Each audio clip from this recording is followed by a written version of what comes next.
Well, hello and welcome. Hopefully, you are all able to hear me on the stream. I am your host for tonight's game of Dice and Destiny.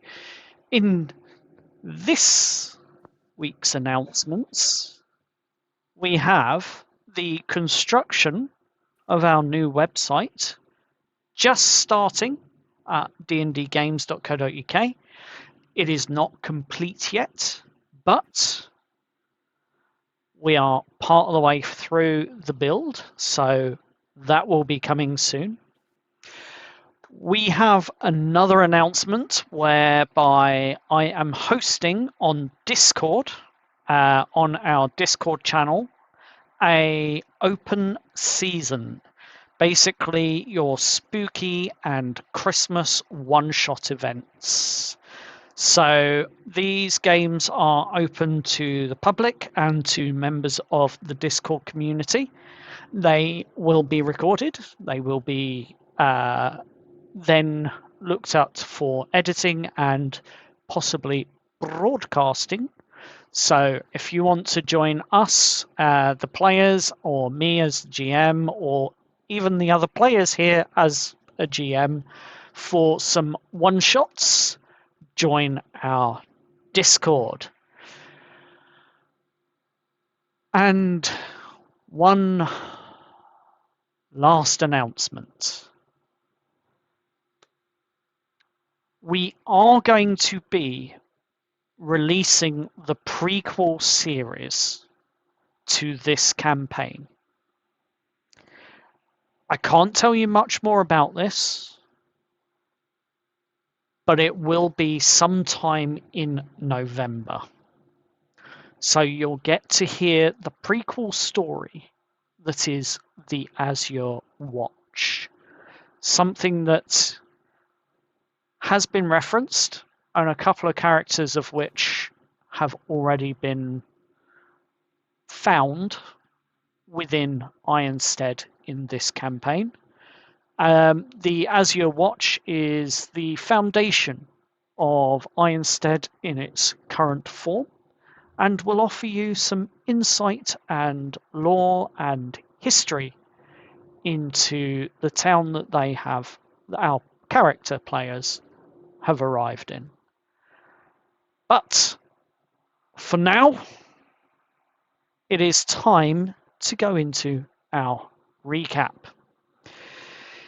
In the last session, there was a bit of a kerfuffle, shall we say, where one of the party members, Aurora, had decidedly lost her mind and was falling into a pit of, I wouldn't call it despair, but definitely overwhelmed by the previous messages that she had received from a god of some kind.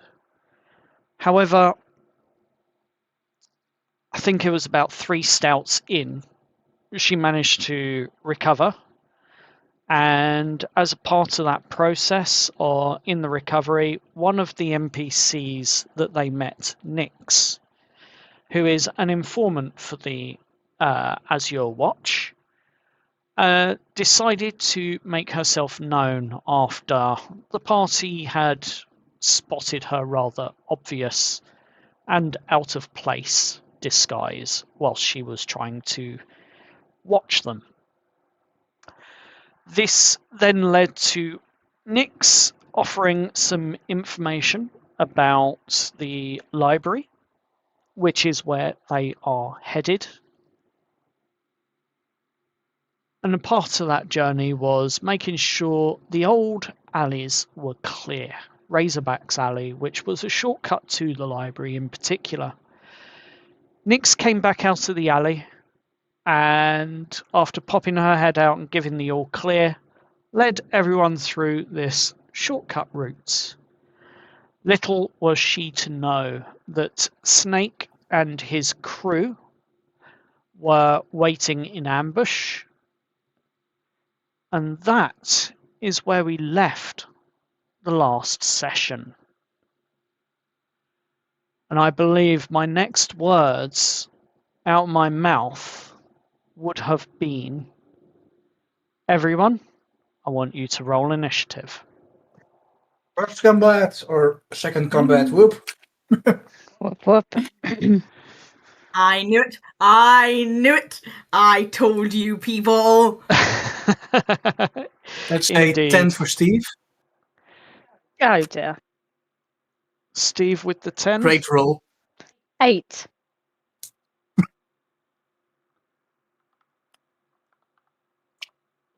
Jess with the 8. 16. Ooh. 16 for Someone- Aspen. Could someone roll me initiative, please? Who I said can't get onto the website. Me, please. I can't get onto the website right now. that would be Tom? Yes. Tom for Chris. Rolling initiative for Chris. Why is that rolled with advantage? I do not know. Oh no, someone else rolled at the same time. Chris, your initiative was a 14, and Aurora, you rolled a natural 1 for 3. So with the initiative order set, Oh, yeah. It's going to be great. it is. Gonna be As Aspen, I believe that the position you were in was with the iron rod that was held out in front of you and across the bodies of the other two in front of Snake, with Nyx firmly behind the three of you as this ambush was launched. But you're up first. What are you doing? We saw that they had weapons and stuff, right? Yes. Yeah. Okay. I mean, I've already got my quarterstaff there, so I am going to swing it at. You said it was Snake that was by us, right? Yep, that's correct. Snake is the one just above you. He's standing there. He's about 5. He is within 5 foot distance of you, but he's also got his back to the upturned wagon that they used to lead this ambush. Yeah, I'm gonna swing my quarterstaff at him, and if I need to take a step forward, I'll take a step forward. But if I'm fine where I am, then I'll stay where I am. No, you're absolutely fine where you are. Slay, right? Is a Okay. bit tight. Ooh, that is a dirty 20 to hit. Ooh. Go ahead and roll your damage for me. Okay, I, on my character sheet, have 2 different numbers, and I don't know what the difference is. I think it's either one-handed or two-handed. Right, okay. What's that meant to mean? If you're wearing a shield, you'll take the lesser damage. Oh, yes. You got a D10 and a D12, I believe. And if you're I've got wearing a D6 shield, and you... So if you're wearing it two-handed, it's a D8. And a D6 if you're wearing it with a shield. God, yeah.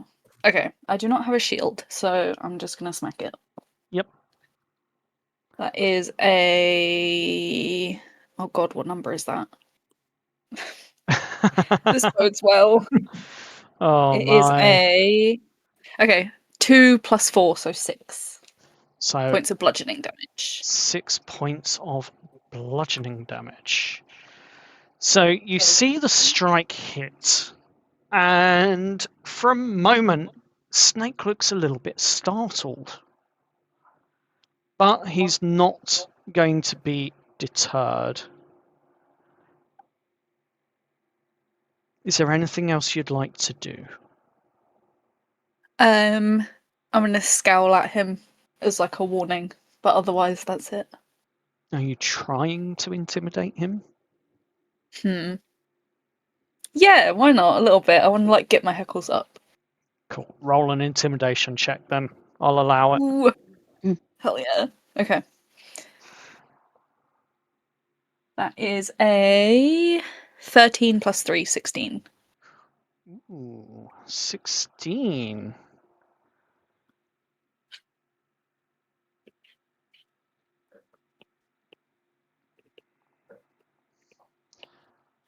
He actually looks a bit shocked. He was a bit startled, and well, now he's actually slightly intimidated, seeing that grin come across your face as you're scowling at him.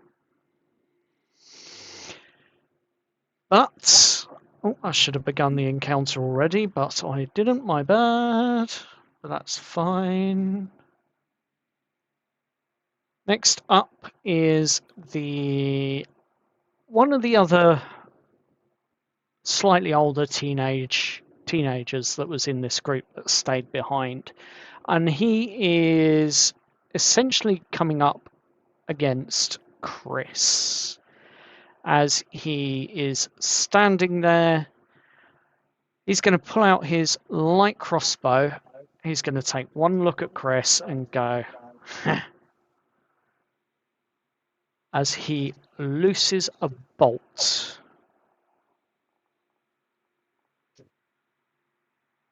Chris, does a 16 hit?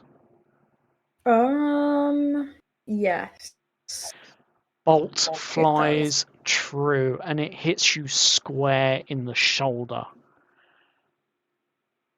The pain is something else that you are not used to.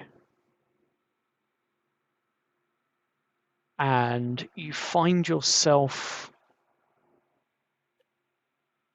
bleeding out slightly, taking 6 points of damage.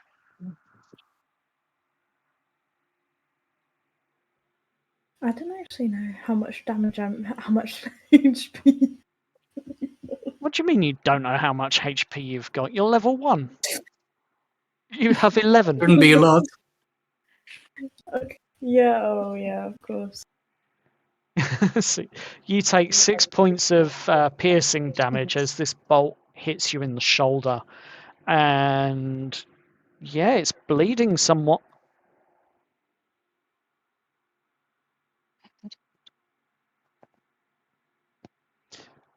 But then following up that is Snake, who is intimidated by Aspen at this moment in time. And he's going to take that rage out, that fear he's going to lash out in. He's going to lash out at Jess. Jess. Yes.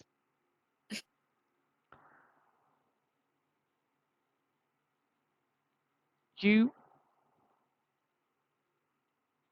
Does a 15 hit? Unfortunately.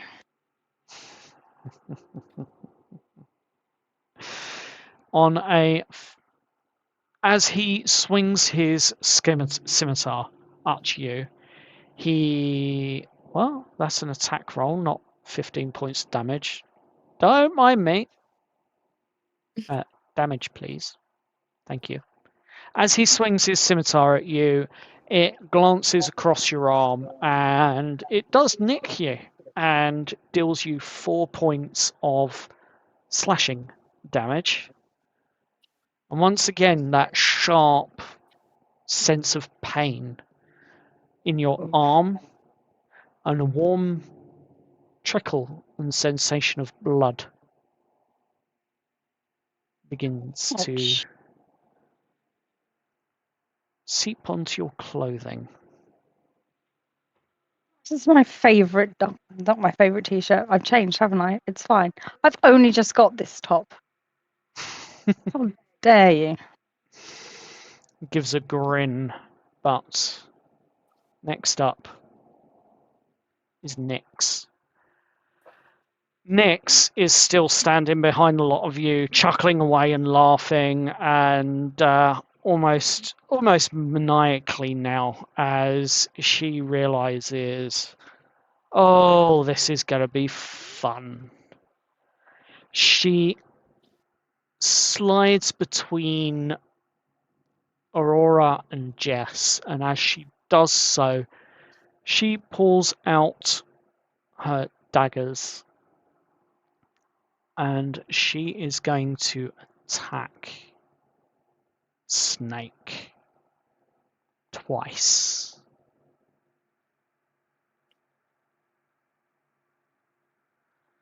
Once. Oof, second attack misses, but the first attack swings through and just about catches him.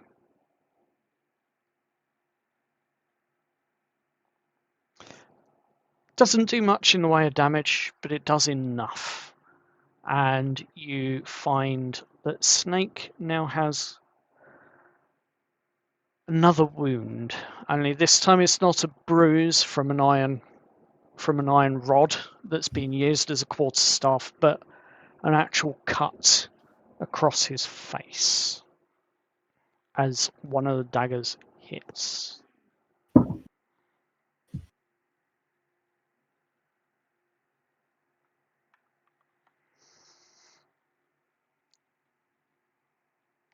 But with that, we move to Chris. Lovely. Chris would have just been like kind of reeling back from being hit in the shoulder with that crossbow bolt.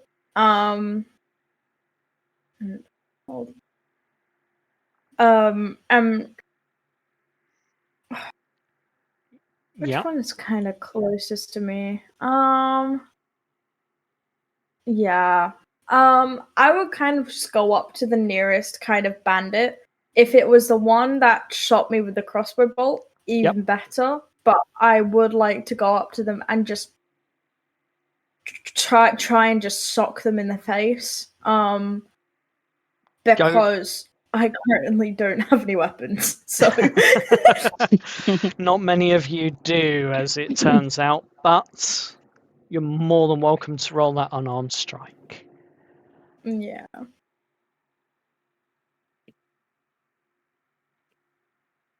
Do I know how? No. What do you mean? Do you know how? Roll a unarmed attack.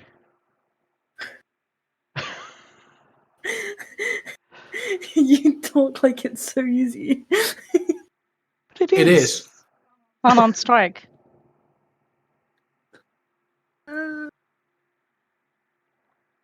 Should be in your actions.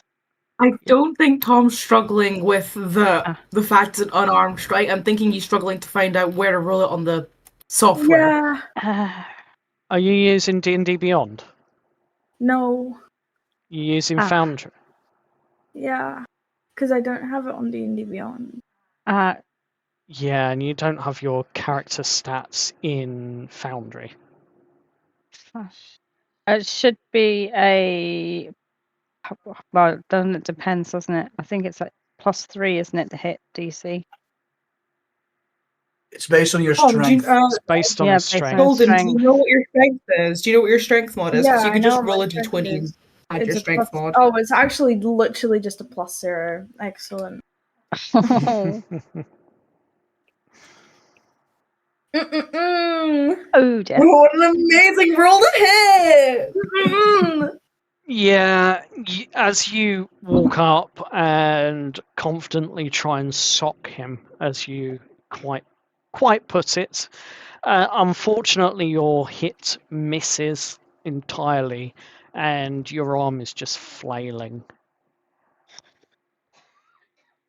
Because he got shot. Yep. They just kind of wince, and they just would go and just grab their arm just to, just to stabilize it a bit. Okay, no, fair enough. Steve. Right. So the first thing Steve's gonna do is say to the party, "I want everyone to close your ears." And with that, I'm going to try to cast Thunder Wave. Okay. You're going to try and cast Thunderwave. Now, this is a spell that Yeah, it's a leveled spell. Yep, that you haven't learnt yet. Mm-hmm.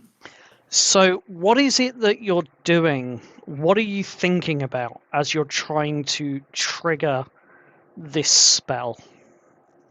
So the way Steve thinks is like, okay, I need to make a huge sound that alerts other people, and I want to push the enemies away from my party, from my group. Okay, and what actions or screams or words are you? All right.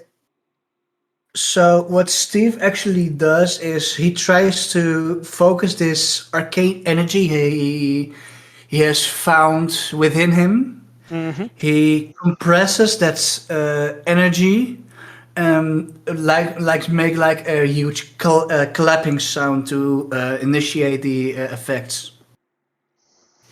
Okay, I would like you to roll me a.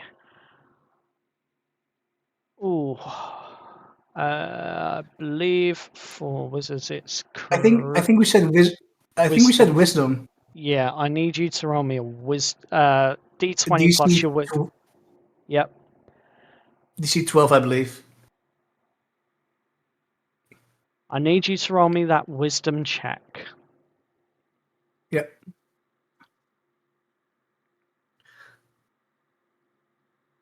Let's say 16. Oh yeah.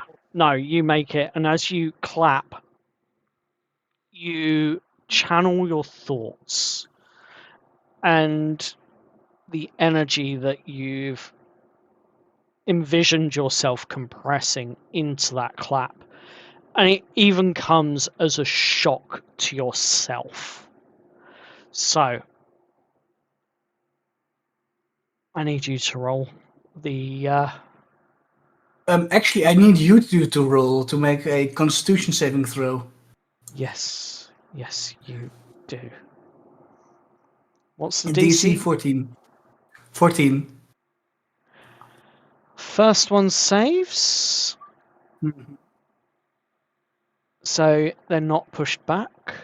Second one fails, so he is knocked prone and pushed back 10 feet. And what's the range on that? Is it 15 radius? 15 feet. Yeah, 15 feet. So Snake is also in range.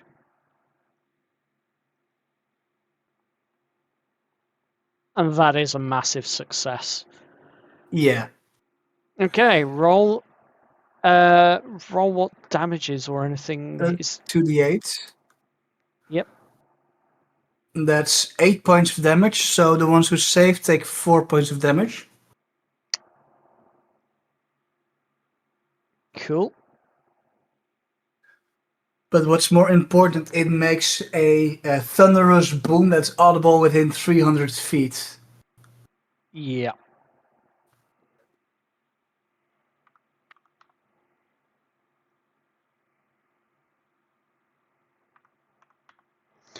Okay, so as this sound reverberates through the neighborhood here in this very quiet alley, it's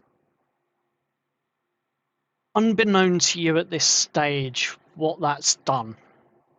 But you can see it's pushed people back. Now, if I'm correct, everyone else needs to make a save as well, don't they?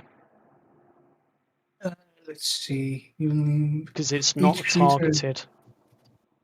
Yeah, each creature, but could I argue that's okay? Nope. Nope, you can't argue this one. I need Jess, I need Aura, and I need Aspen and Chris all to make a Constitution saving throw, please. Ooh. As this shockwave reverberates. You don't know what attention. Oh, we've got a nat 20 from Aurora. 40. I also 14. got a nat 20. 2 nat 20s and a 14. I believe they all pass. Yeah, they save it. My save DC is 14. Yep, Oh, thank that goodness. just makes it. So you, they take. That was a 15 as well. Yeah, they take 4 points of force damage, essentially.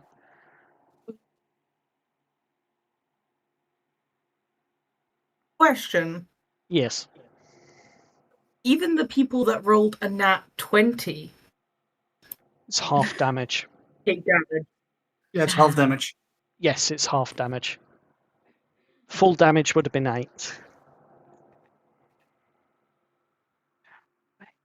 Okay, guys, I hate to say it, I'm on 1 HP at the moment. Ooh. Oh god! How are you so low? Because I have 11 HP and I took 6 damage from the crossbow and then 4 damage from the thunderwave. Oh yeah. That, Oh, that no. can be I'm troubling. sorry. So yes, unfortunately, some of you are looking pretty hurt. But fight continues on in this alley. Jess. Oh no. Let's see. I want to. Where the hell is this bandit guy gone? He's right in front of you. Oh yeah, there he is. I want to try and stab him in the neck. Go for it. You I'm can gonna give go it a shot. brutal.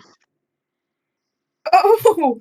God damn, that's a shot and a half to go for. Oh, not 20! Yes! Oh, damn. Oh, damn! Yes! For 25 total. Yep, that is a natural 20 for 25 total. That is a crit.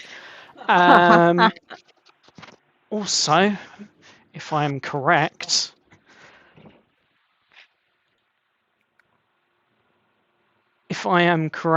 as because of what you are, sorry, because of what you are, I believe that you have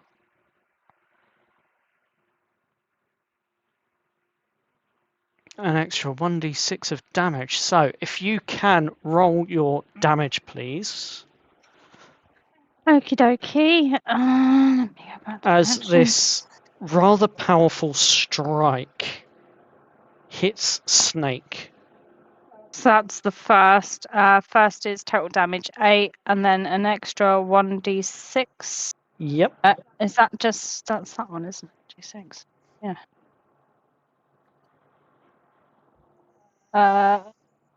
12 total. For 12 points of damage. So my next question is, as you strike him for 12 points of damage, you hit him square in the neck, slicing his jugular as he falls to the floor. Snake is dead! Whoops. I wasn't really intending to kill him. I was kind of. Well, he shouldn't have messed with my friends. Wow, that sounded so casual. I didn't. I didn't think where I hit him would kill him. Look, I know the head stuff. I'm not a physician. I don't know how. He is. In front of you and before your very eyes, this rather wild Jess has suddenly taken the form where the old Jess once was. You can see the look of her first ever kill in her eye. But it is your turn. What are you doing? They grow up so fast.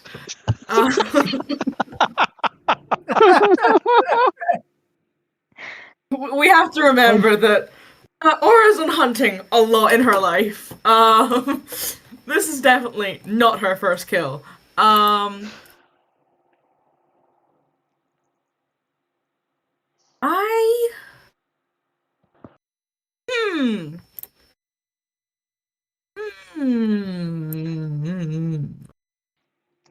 Like, even Nyx She is wouldn't looking be- at you, Jess. She wouldn't Hi. be freaked out by that. So I'm gonna take out, I suppose, my foraging knife. Okay. Would I have that on me?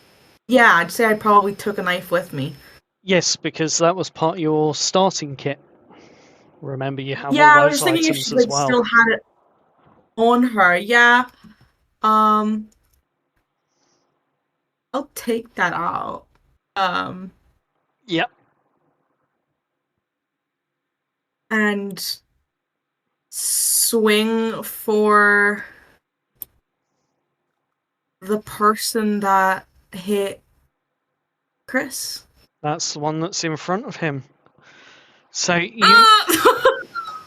you move about 15 feet from where you're currently stood. As you reach your target, unfortunately, your swing misses. You're not sure why it missed, but you do notice that Chris is not looking healthy at all. He's practically bleeding out at this point, covered in blood.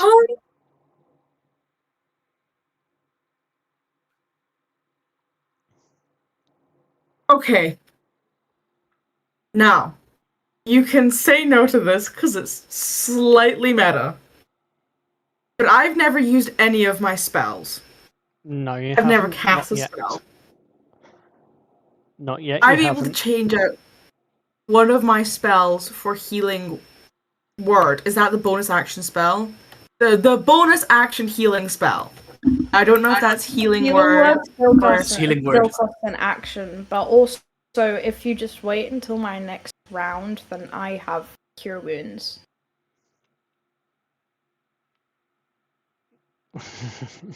One of So one I'm spell's a not. bonus action. I'm not going to allow that to be cast at this point in time of the game, because you don't have it equipped. Now, what I will that's say is that you haven't yet learnt how to cast the spells that you've got, and you haven't yet prayed for the magic itself to your newfound god. So it would be a little bit foreign to you as to what the spells you have and are being allowed to use are. I will, however, roll for a chance happening as you are fresh to the world, and Shantae has taken a keen interest in who you are. Oh, this has gone differently from how I expected.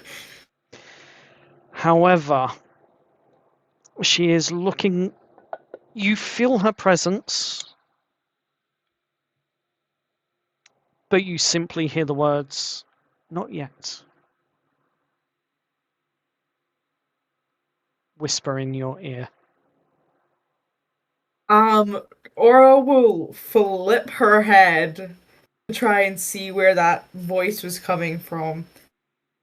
You don't see anything. It is now. Her jaw is clenched, and it is now not my turn anymore. Yes. I can't do anything.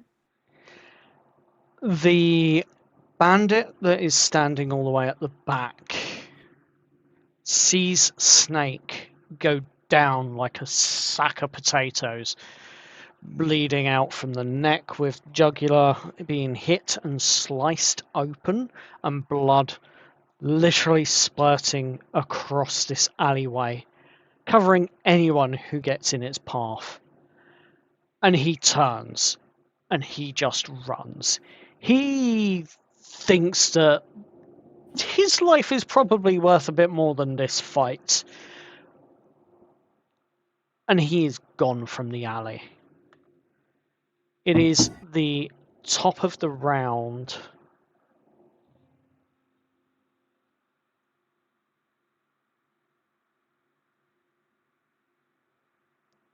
Now, Okay. Steve,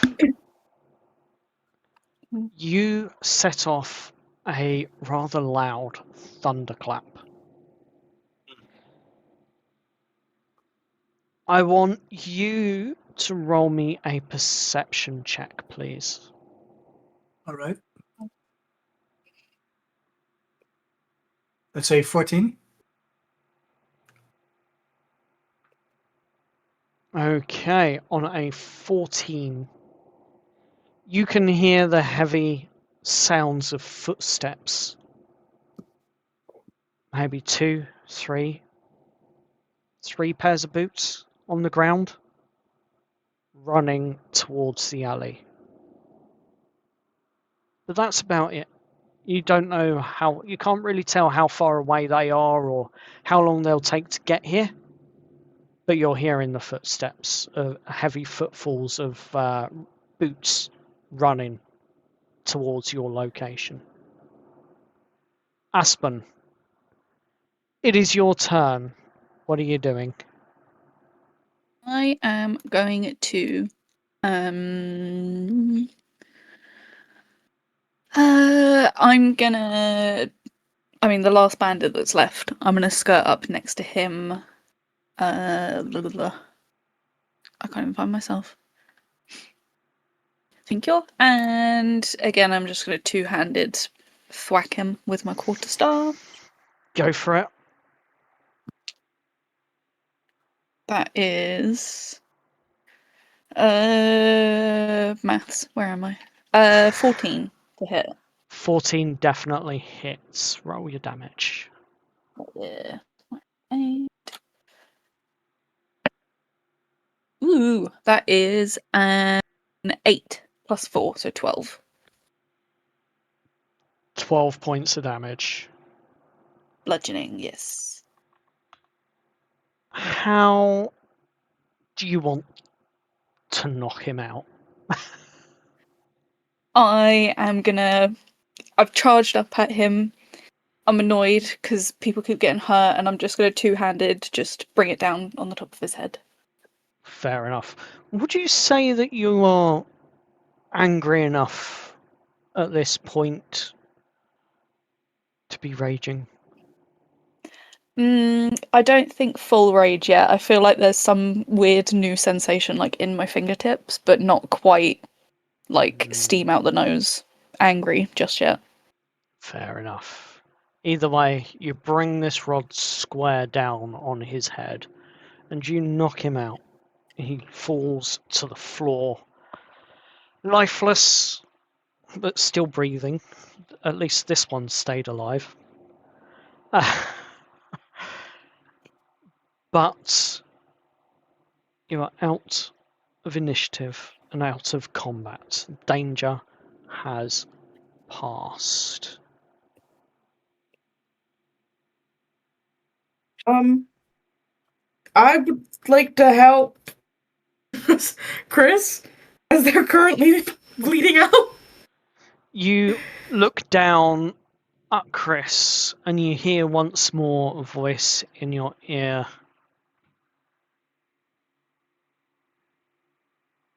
Say a prayer. Lay your hands on him.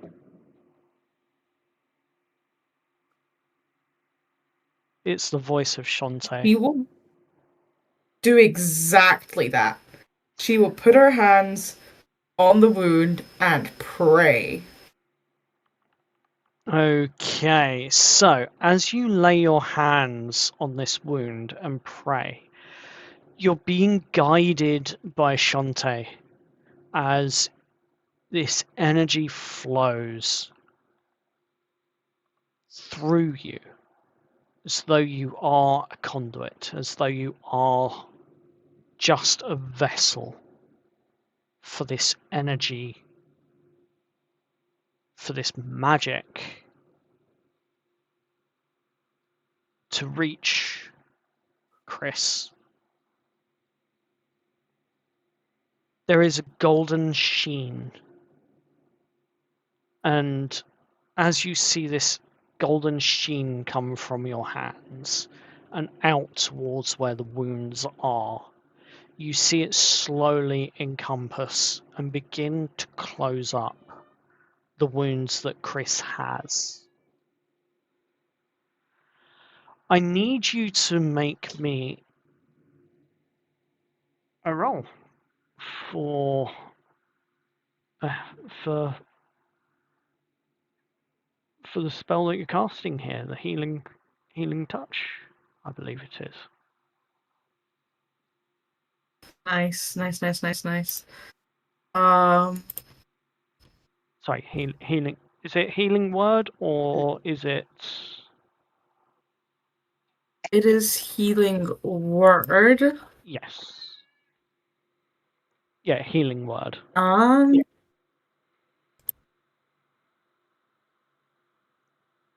I currently don't have it in my spells. Don't worry about that. Just roll for me 1d4 and add your spellcasting ability modifier. Alright.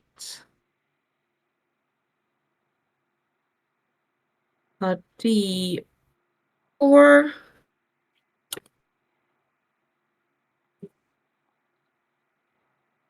That should be 4 in total. Chris, you find your wounds closing.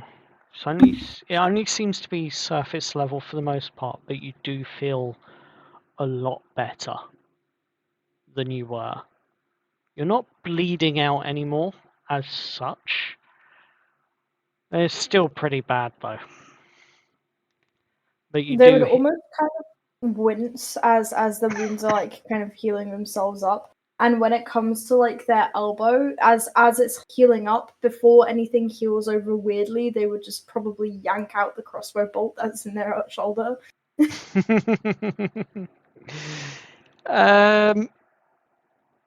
Thankfully, the crossbow bolt isn't barbed.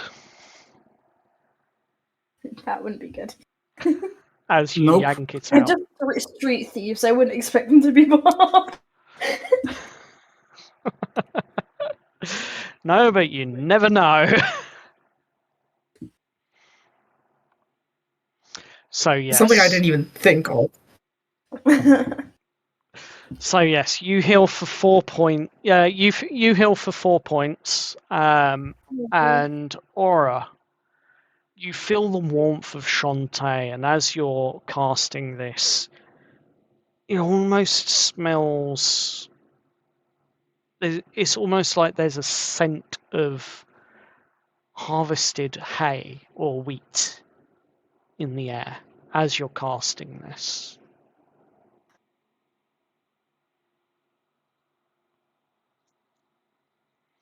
She's just gonna kind of stare at Chris, like her eyes like super wide. She's just kind of staring, kind of giving her a look back. It's a really warm smile. Like it's a very thankful and very warm smile. She's kind of in shock because but a few hours ago, she was still sure that this was a Ren Fair or a LARP. And now she has just cast a spell. Yep. a very undeniable spell at that. Like there's no special effects that can replicate magical healing. You just magically heal, dude. So she's just kind of staring, like, oh no, oh god. But after about a second of staring, she claps her hands together and bows and whispers a thank you. You feel a warmth and then it fades. And Shantae's gone. Looking around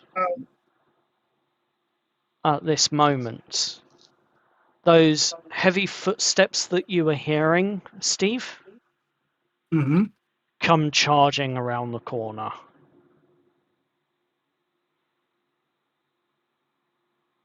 Yeah, Steve steps forward and awaits those footsteps to see who or what's approaching them. 3 openly armored guards. And they stop in front of you all. What's going on here then? Hello, we were ambushed. Right. I can see a few wounds. I can see he's unconscious. And I can see a dead person over there. You're saying you 5 were ambushed by 3 That's correct. people. And then he stops as he looks up towards where Snake's body is on the floor. Ah. I see. Okay. I need you to roll me a persuasion check with advantage. Right.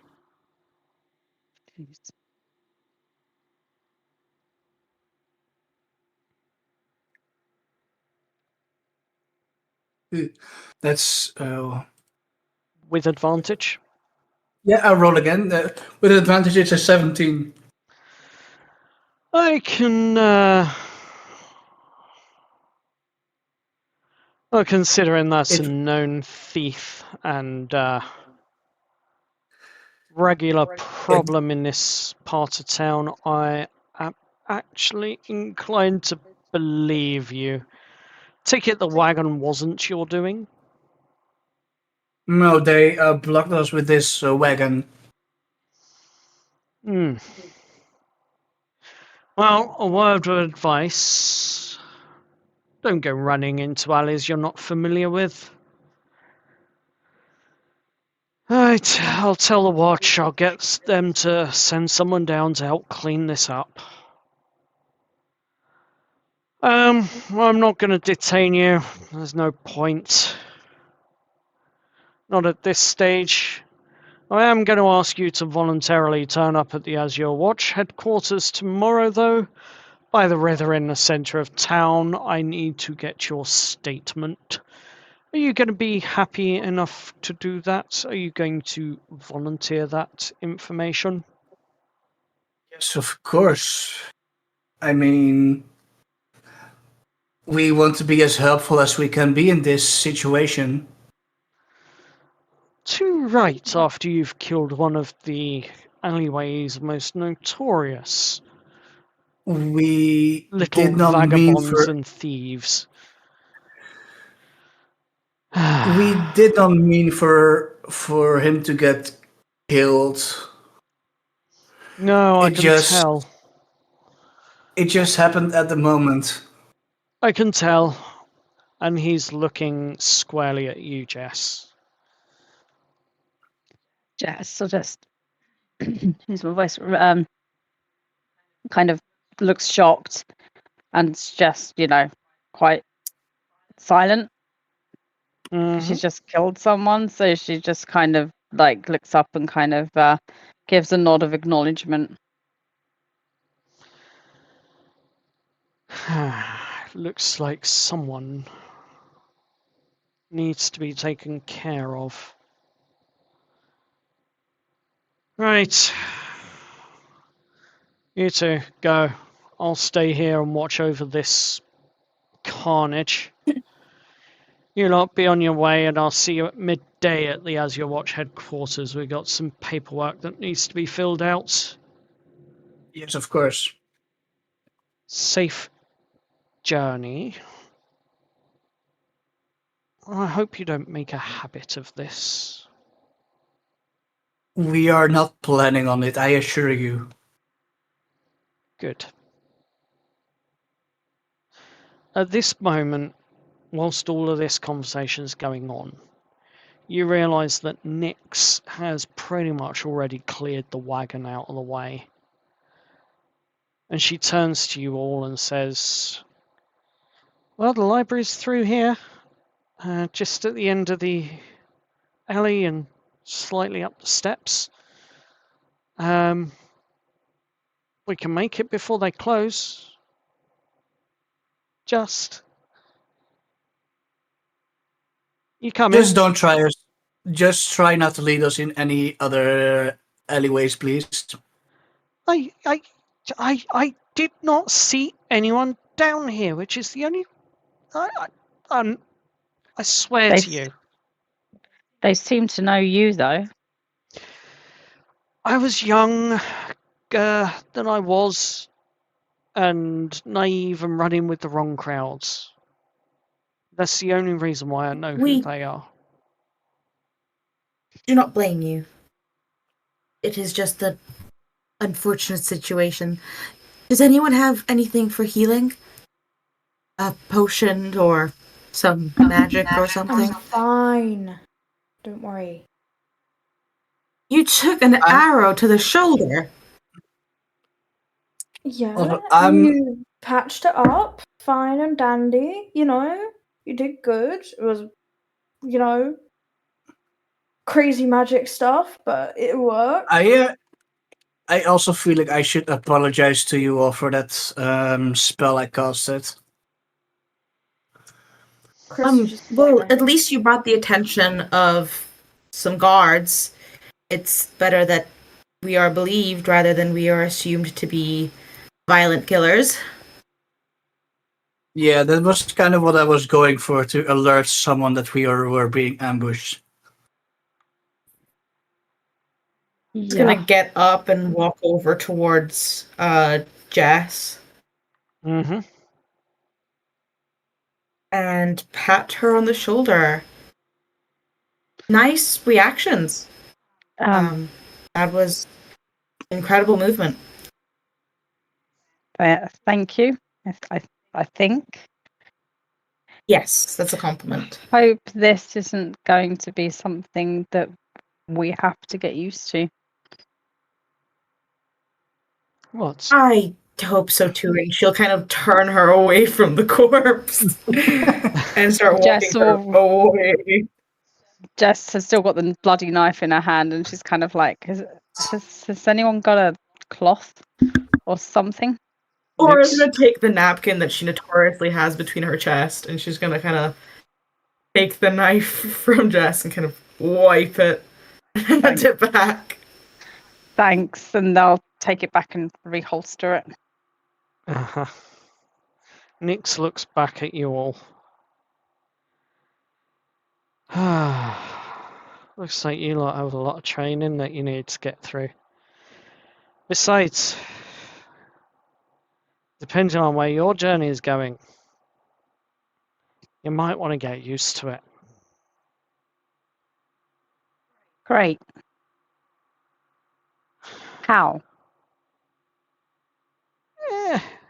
Eventually.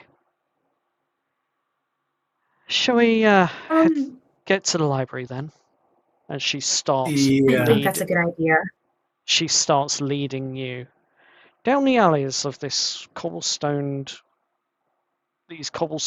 alleyways, tall and short buildings alike, all crammed together. It's quite a closed and small area, like very narrow alleyways at this point in time. During parts of the journey, there's even moments where you can only fit through one at a time. But eventually you make your way out onto the main road once more, and you see the steps that Nix was talking about. And as you look up at these steps, you dread not to count them. But Nix, as she cheerily starts running up these steps in front of you, turns, beckons you up, and calls out, "There's only 101 of these. You'll be fine," as she leads the way to the library.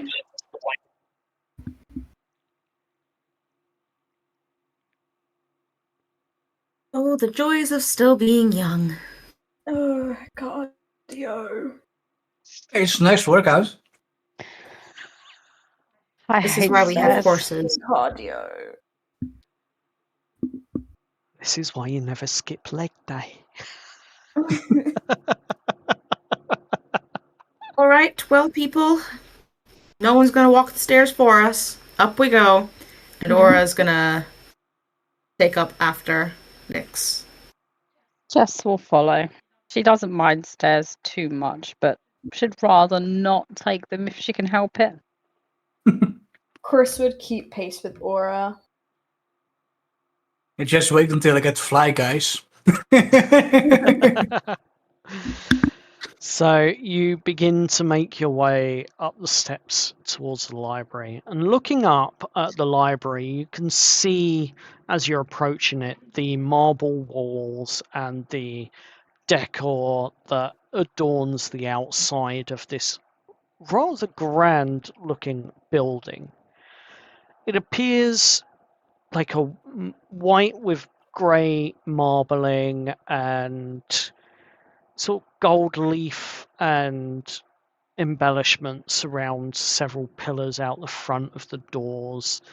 If you think of like some of the grand libraries of that you see, like grand old libraries, and the way they're depicted with the pillars out the front and massive oak heavy double doors that open in quite a grand and creaky sort of way.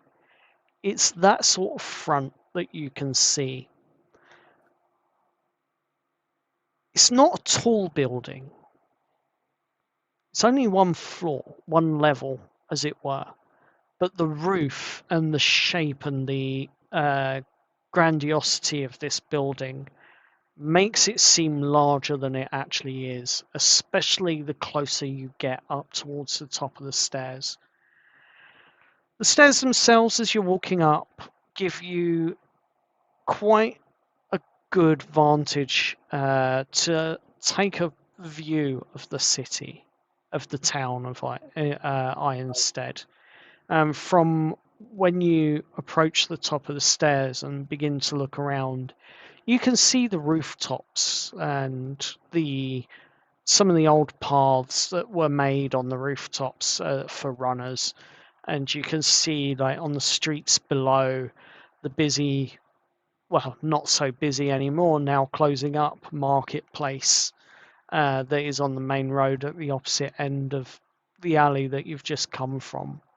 And as you continue to stare across against the mix of mottled browns, reds, and greys that are the rooftops, some flat, some peaked, some with spires, and God knows what else. But as you continue to peek across, you can see on the other side of the town what looks to be a rather bustling port.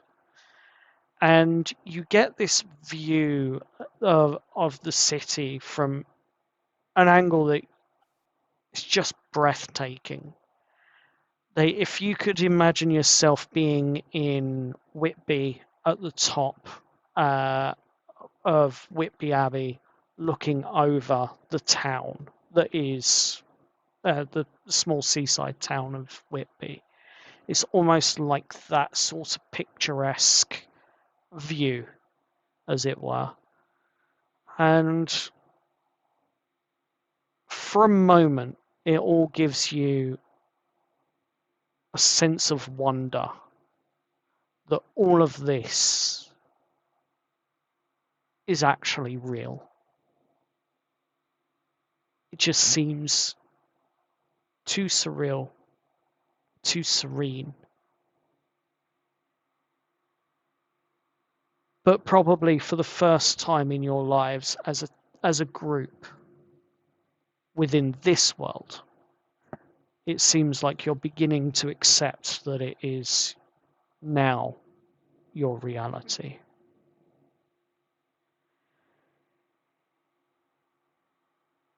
Nyx clears her throat at the top of the stairs. Well, are you all coming? As she turns Yes. and bangs 3 loud knocks on the Give us a library door. moment.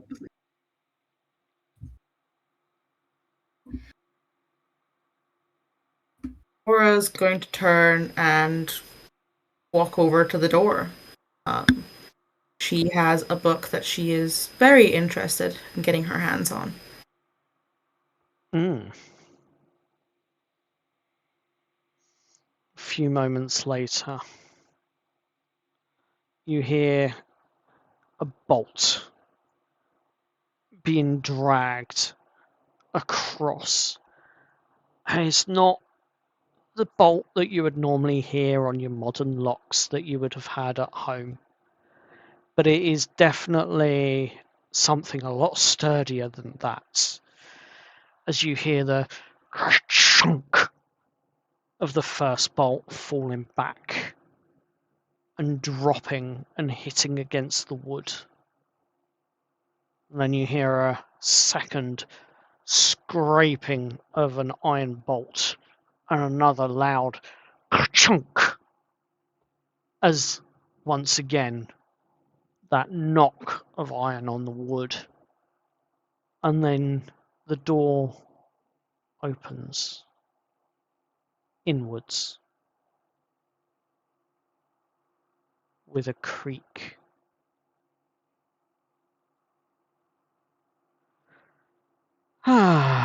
Nyx, what brings you to the library at this hour?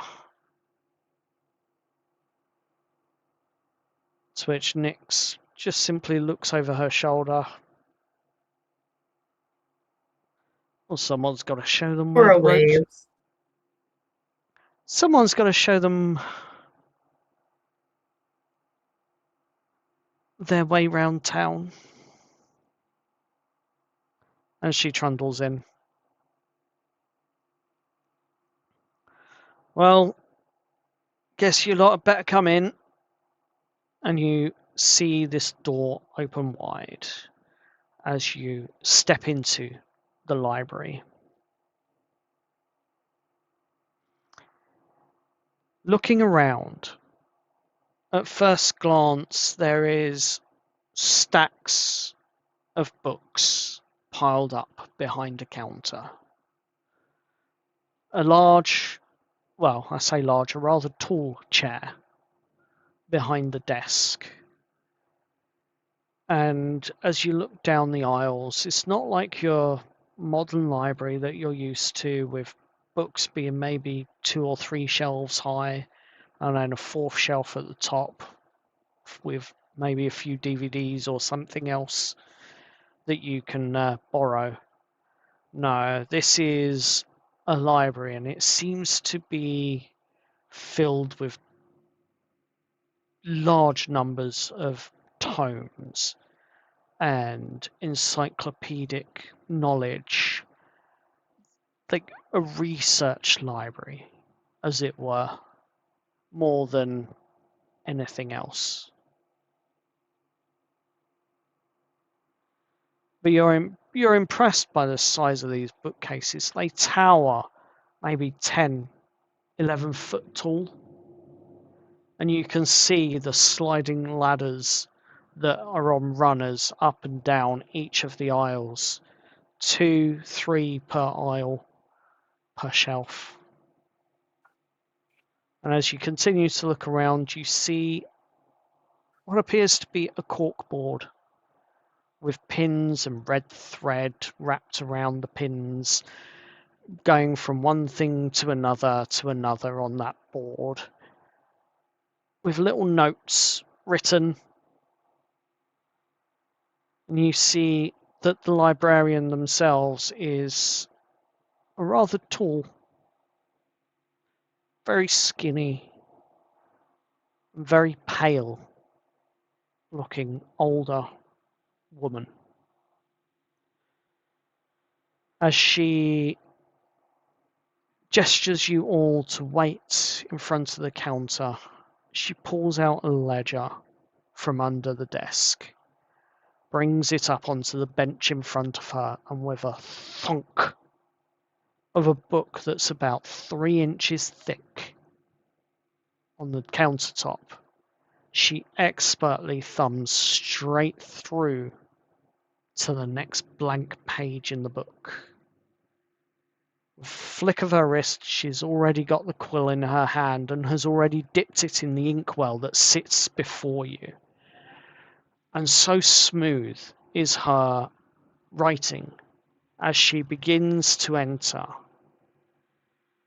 a small paragraph into the document, into the book, into the ledger itself. And as you're watching and waiting, you can see it is the most pristine cursive text you have ever seen written. And without a moment's hesitation, she looks up briefly at you first, Aurora. May I get your name, please? I need it for the visitors' logs. Aurora Miller. Aurora Miller. Miller's girl, perchance? Yes, indeed. I'm glad to see that some families are keeping up the old traditions. It's always good to know and understand. Okay, thank you. And she then flicks her gaze over towards you, Chris. She pauses for a moment. Wounded one. What's your name, please? Chris. Just Chris? Oh, I mean, no. Chris, no. Okay. No, there's, no, my... And they just begin at just kind of sputtering, and it's just... Now, is that no, N-O, or is that no as in K-N-O-W? It's actually, what is Chris's surname? Is it Alden?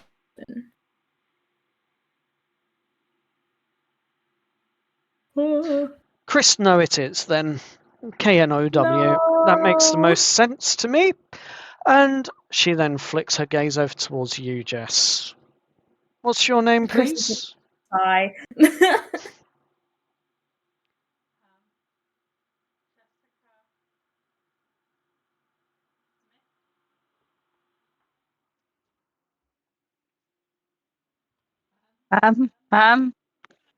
Jessica Smith.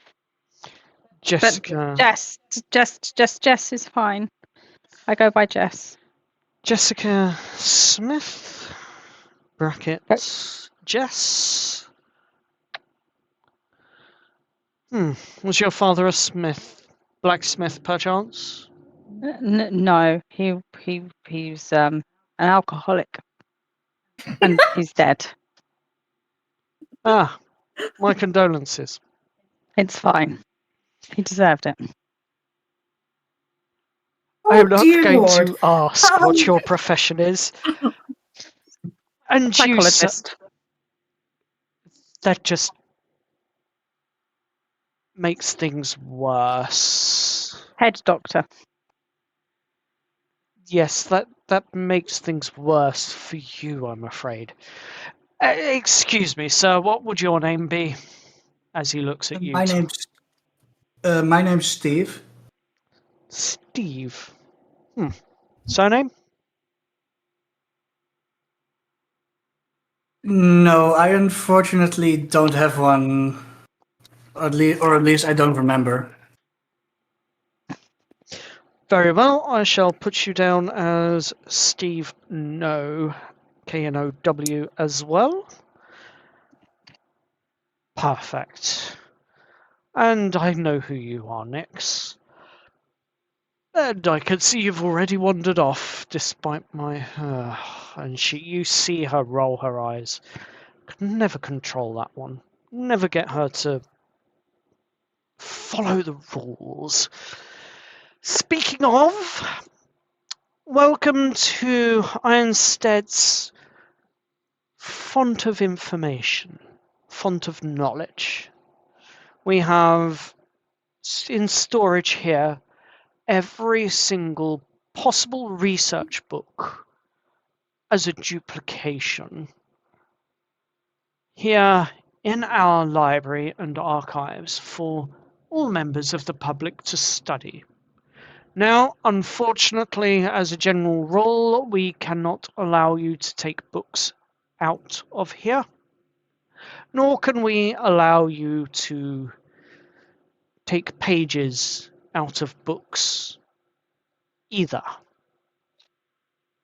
No drinking or eating over the books whilst you have them at the tables, of which you can quite clearly see in between each alley, across the middle, you can see there are a series of tables. You may read them at the tables, and then you must put them back once you are finished. As she's talking and giving this general rules of the library, you notice that she's wearing sort of a plain white frilly top, but it's practical. It looks nice, but it is practical. And she's got a knitted cardigan over her shoulders, almost wearing it like a shawl, but it's got slightly longer sleeves. And the top that she's wearing, she has what appears to be a ribbon tied around her waist, which turns this rather larger than it needs to be top into an actual dress. And then for shoes, well, you can't see them, she's behind the counter, but just plain old shoes. And I would like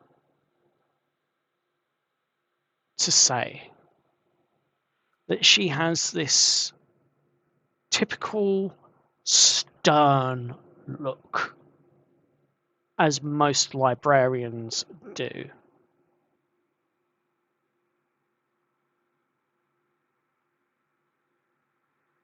And with that, she finishes her rules and preaching them out to you.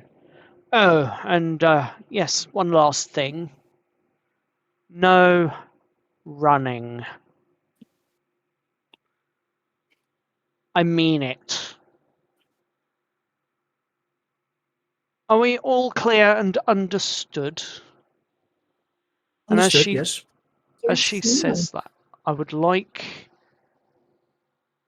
everyone to roll a perception check if they've been paying attention to her.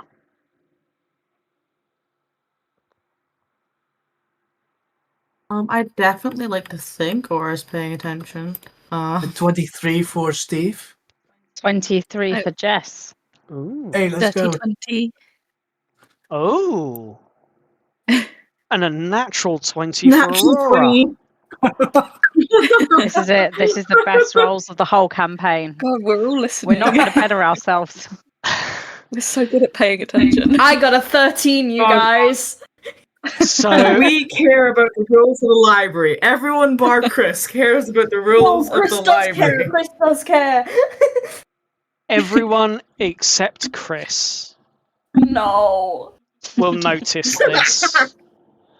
But in her cardigan or shawl, her knitted shawl, there is a red thread, singular red thread, that runs through the left sleeve in a small but intricate pattern all the way around. Seems a little out of place on the garment that it is. But Chris, you don't notice this, I'm afraid. The rest of you also notice that the corkboard that is behind her has the same red thread connecting various pins and receipts and scribbled notes from one to another to another to another. And where the thread runs out on the board, you notice that it's like a reddish ink that then continues on the thread's journey between other scrappy notes that have been pinned up.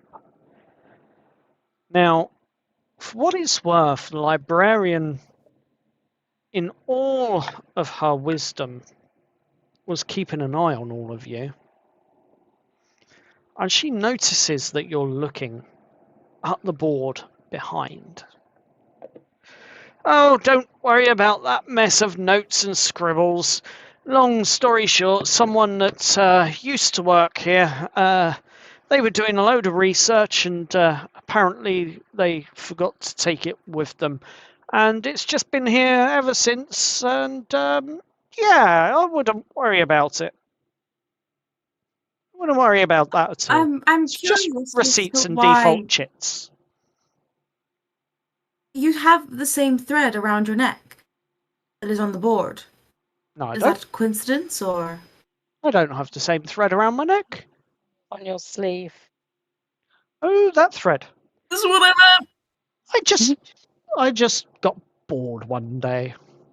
Cut some of the thread off of there and started seeing what pretty patterns I could make. Anyway, all I need of you is to know what it is that you are here to research. I'll go Steve's. first. Oh, sure. I am trying to research about the goddess Shantae. Ah, yes, Any Shantae. information about her? And she thinks for a moment, reaches down, blindly pulling out a book from under her counter. This one's triple the thickness of the last one she thumped on the counter. And it lands with an even heavier thump. And with what you can only deem to be the fastest fingers you've ever seen, she has already turned and flicked to the correct index page for goddesses, harvest, and ultimately Shantae. Ah, yes. We have 3 different books in 3 different areas of the library. We have the one that is in the farming section, although that is more so for mentioning of idols, I believe, that you could pray to for a good harvest. Then we have the religious section, which has most of the pantheon available for you to research. That is on the far side of the library, second from the end and on the 3rd shelf up. You might need a ladder for that one. And then the I can't let you have the third book, I'm afraid, to read, because that is in the restricted section. So I'm not even going to tell you where that is. Hopefully the book you need, well, the book you find will have all the information that you require. May I ask why the book is restricted? It simply depicts certain aberrations that were deemed by the city a long time ago to be, well, calamitous. It also contains some very strong magic that is related, and for the most part, it's not good. This book, I believe, talks about the subversion of Shantae's power to wither crops instead of producing a good crop. Which is the reason why it is in the restricted section. Less people ruining crops, the better, don't you think? Yes. Yes, I do. Wonderful. Thank you. Go look for my book now. Very well. Yes, who's next? What are you looking for? As she looks up and sees Jess. I'm just here to help my friends. Very well. If you As would. the research assistant. Very well. If you wish to set up on one of the many tables, I assume you have ink and parchment and a quill. Not really. No, I left it Very well. where I. Very well. We can offer you ink, parchment, and a quill for 2 copper, and you get your 2 copper back once you return the equipment to us. Sure. Jess will hand over 2 copper. She hands you 3 sheets of parchment, a half-filled inkwell and pot of ink, and a quill. Thank you. Very welcome. I hope that your research comes to fruition. Thank you. She looks up at Steve. Yes, good sir. What are you here to research? Thank you. Well, I am a starting wizard. Like, I'm just beginning to unravel my magic, and I would like to research more about the magic that's in these lands, and try to figure out more about it. Very well. In that case, then, let me guide you towards the center and third aisles, where you shall find plenty of research that has been done by those of the Spire in the past and those that are currently occupying the Silver Lake cities and the rather majestic magical towers that they have there. This is just merely a little bit of knowledge that they've passed down from various years and research that has been submitted to us. You shall find, hopefully, what you are looking for. And before you ask, no, the fireball spell has been removed from the pages of the books for one simple reason. We do not want the library to go up in flames. Is Yeah, that I clear? can imagine why. Yeah, of course. Excellent. If you do require that spell, you will require higher level access, and that you'll find is in the restricted section. So I bid you a good day, and please try not to burn anything down. It'd be I will promise appreciated. to. And Steve heads towards his area to do his research. Okay. That just leaves Chris and Aspen.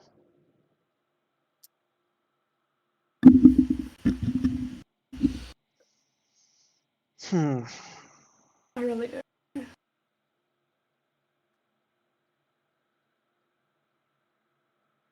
Well, I'm good here. I'm gonna float around this board with all the notes on. And I'm just gonna look at this. I'm good here. I don't have anything to research, so this looks like a good use of my time. very well. We'll get to that in a moment. Chris. I'm probably going to follow Aura, because I think that Chris is probably quite curious about the gods as well. I would probably delve deep into not like specifically just Shantae, but just kind of like go into that one text about just the pantheon in general. Fair enough. As you all head your separate ways to do your research, we are not going to go into that. I am going to send that as documentation to you after this session and what you have learned and what you have researched, because it would be rather boring for a podcast. But there is one aspect of this that has caught someone's attention, and that is Aspen.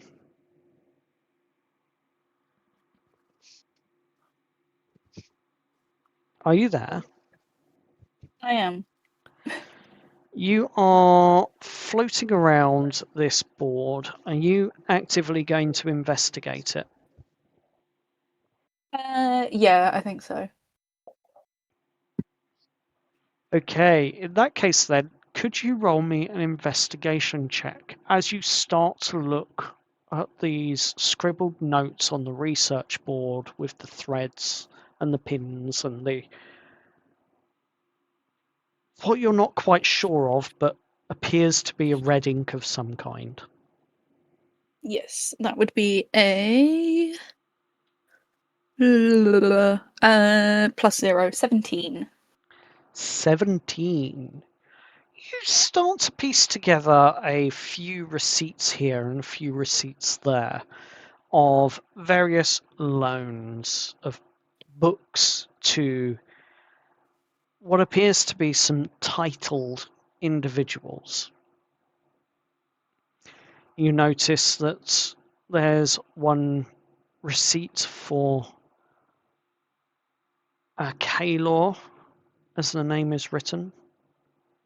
You notice that that has a red thread and a pin, which then ties down to another little receipt that has a name that you're not sure how it's pronounced. You would immediately recognize if you saw it written somewhere.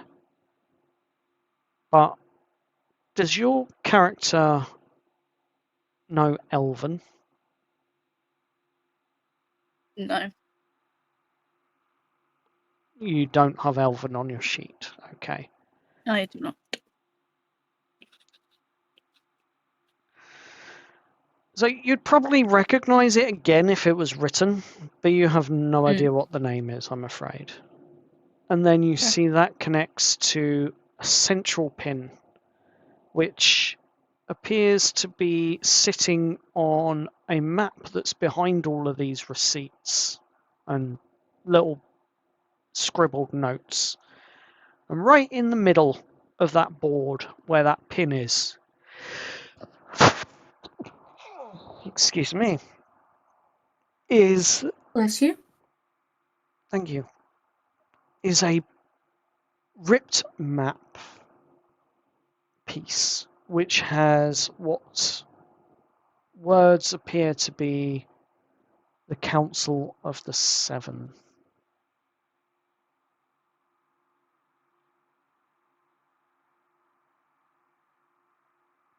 And then coming off of that pin as you continue your investigation, you notice a couple of other names that are up on the right-hand side of the board, near the top.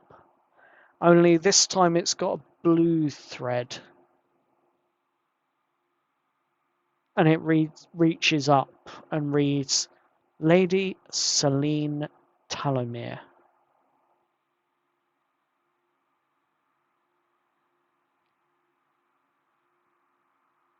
You can't make much of anything else, but there is one thing that all the scribbled notes you've been looking up has in common, and that is a certain ledger, with the exception of those two on the board that have blue threads.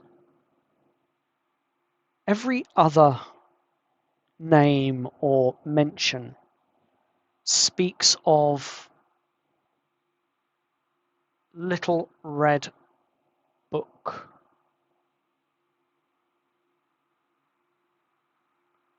Ledger entry.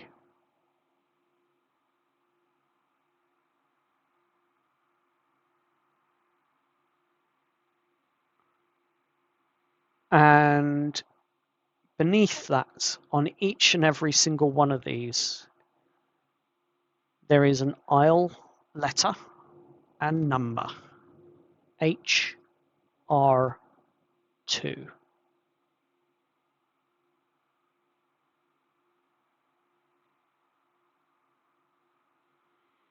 Other than that, a few coffee stained or tea stained and pages that have been pinned to the board randomly and haphazardly don't seem to have any relevance. Is the librarian still here? Oh yeah, she's very much nose deep in various sortings of piles behind her. Okay. Sorry, were you going to say something before I butted in? I'll Nope. let you do that first. Nope. Okay. I want to turn to the I was going to call her barbarian, the librarian. Yep. And yeah, I'm just going to ask, can you tell me more about this? What's this red ledger? Who are these people? This doesn't look like standard research to me. This looks like tracking of some description. And I'm intrigued, so... Well, you do have a keen eye, don't you?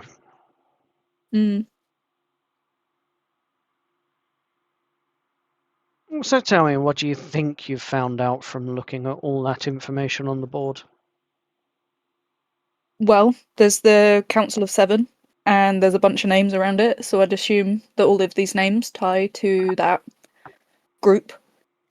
I'm assuming this is some kind of aisle number. This... is it H0770? HR2. I made that up. HR2. I've completely made that up. HR2. I'm assuming that's a place within, I guess, the library. Yes, it's the highly restricted second level. So, no. And these people? I don't want to go there. Just these people. Who are these people? These were all once prominent figures within Ironstead. If you must know that prior to this peace that we now find ourselves in, this new era of unity, as the Azure Watch called it when they announced their victory over the Crimson Cloak Syndicate, you'll find that, well, that board has just been abandoned, but occasionally there was some researchers that would come in here and use it to find out what webs and discuss various things regarding the Crimson Cloak, make their plans on how to resolve conflict within this town.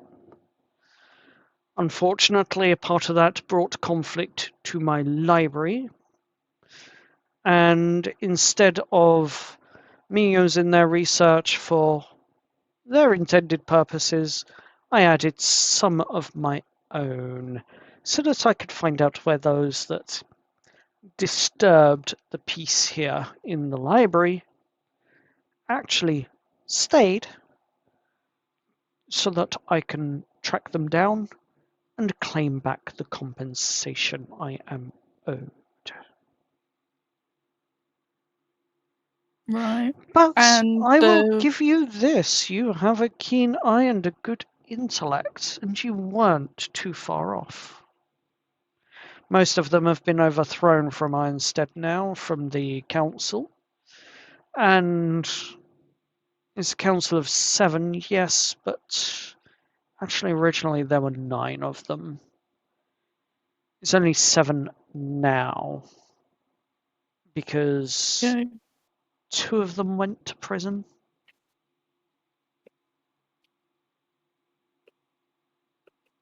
I think And one of this them. one? I'm going to point to the one in Elvish. Who's this one? Where are they? I can't read this. Very well. This is Valen, as it would translate. He is a morally grey character, I think would be the way to put it. He's not on the side of good, he's not on the side of evil or bad or whatever you want to call it, but he does sit on the fence. And once or twice in his history he has instigated trouble between different factions for his own gains, but he's never raised tension to cause harm. As I say, he's a morally grey character. Probably one of the hardest on this list to claim. For the record, you know, each of these individuals that are marked in red owe this library a total of 20 platinum each for the damage they caused to the town and my facility. So, I tell you what, your little group here, if you need of earning some coin, perhaps you could hunt them down for us, 1 or 2 of them down for us at some point. There is let's say we'll offer you 2 platinum out of the 20 platinum that they pay us. On the successful return of the 20 platinum to us, that is. Let's just say 2 platinum as a reward if you can track any of them down and get them to pay up. It'd be a great help to this library, and as you can see, it's a bit dim in here, and that's because we're starting to run out of candles and we don't have any oil left for the lamps. We can wager a deal. Would you make it 3 platinum? How many of you are there in the party altogether? 5? 5. 1 platinum, that'd be essentially that'd work out to 2 gold apiece. If we're doing 2, that's 4 gold apiece.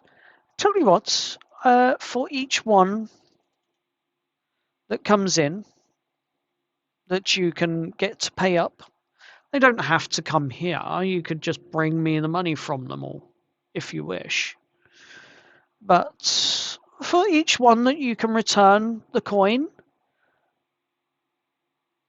preferably not their head, but you get my meaning if I say or their head.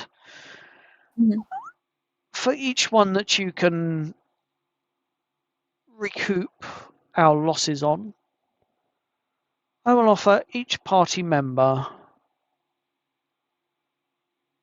4 gold each. 5 gold each. Deal. Cool. So I'll speak to the others. I'll make sure they're happy, running around chasing people that are potentially dangerous. Well, of course they're but- potentially dangerous. They're running. They're on the run. And they were all affiliated with what was the Crimson Cloak Syndicate, which is now no longer a thing in Ironstead here. However, as you can tell, there are some rather nasty messes that need to be cleaned up. But if you can, that would be of great use and help to us. Cool. Yeah. And if you can bring them in to the Azure Watch, well, you never know, as we do know that they're on their wanted list as well. If you can bring them in, you might get a reward for it and perhaps even some recognition. Have you often done this sort of bounty hunting? Not bounty hunting, per se. I've dealt with not great people, not nice people. Not in this same sense, granted, but I guess skills transfer, Yes, skills do indeed transfer. Well, I have a lot of catching up to do, and unfortunately, and as she says that, you hear a bell chime.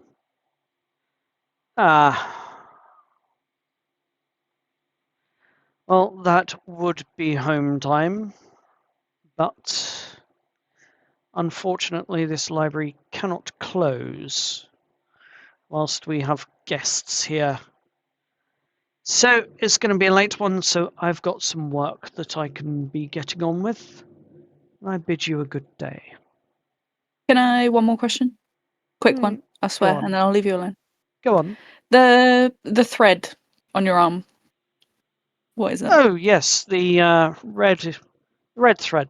Oh, I just got bored one day and decided to see how tightly I could stitch my cardigan sleeve to my wrist. Not very, it seems, because the knitted fabric didn't want to do what I wanted it to do. I was bored, and then I knotted it, and it just hasn't come out since. Can I insight check? You can. You certainly can insight check that. Well, that is 19 plus nothing. Her micro expressions from her eyes, the way she's not directly looking at you and looking down slightly and fidgeting now with, as she's talking about it, fidgeting now with that thread, kind of gives the game away a little bit. She isn't telling you the truth when it comes to the thread. But most of what else she has said,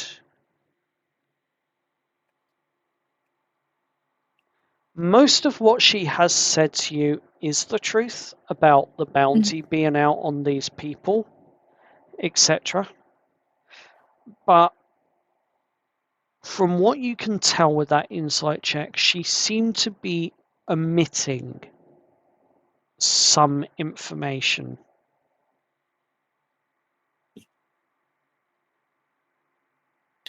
But she was most definitely lying about that thread. Okay. I get it if you don't want to tell me things, because, you don't know us. So fair enough. But if what you're saying is a lie, and it's going to harm the rest of us, or put the rest of us in danger, we've already got a list of people to look for. So just, be aware. We've caused some damage. Just, not a threat. Just making you aware.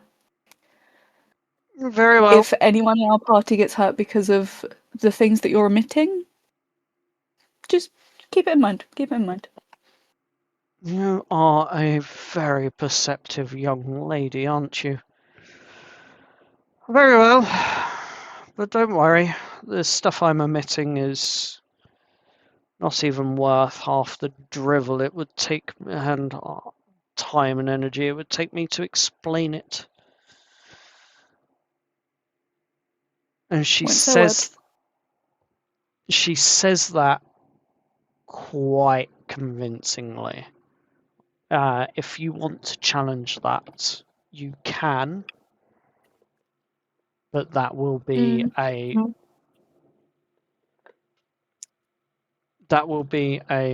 charisma check against her 18 DC.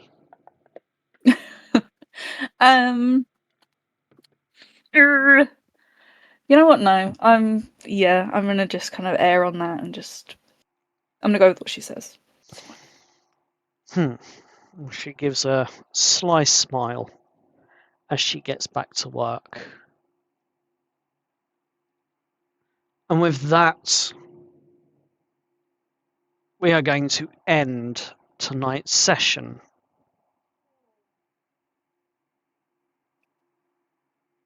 So, everyone that's here on the stream, thank you for listening. Thank you for watching. We hope you enjoyed tonight's session.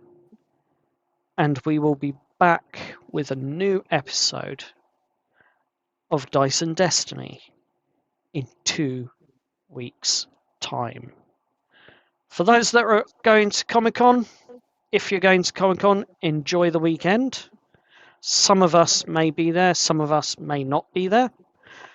We shall see. But bid you the best of entertainment and plushies whilst you are there. Bye! Bye. Bye. Bye.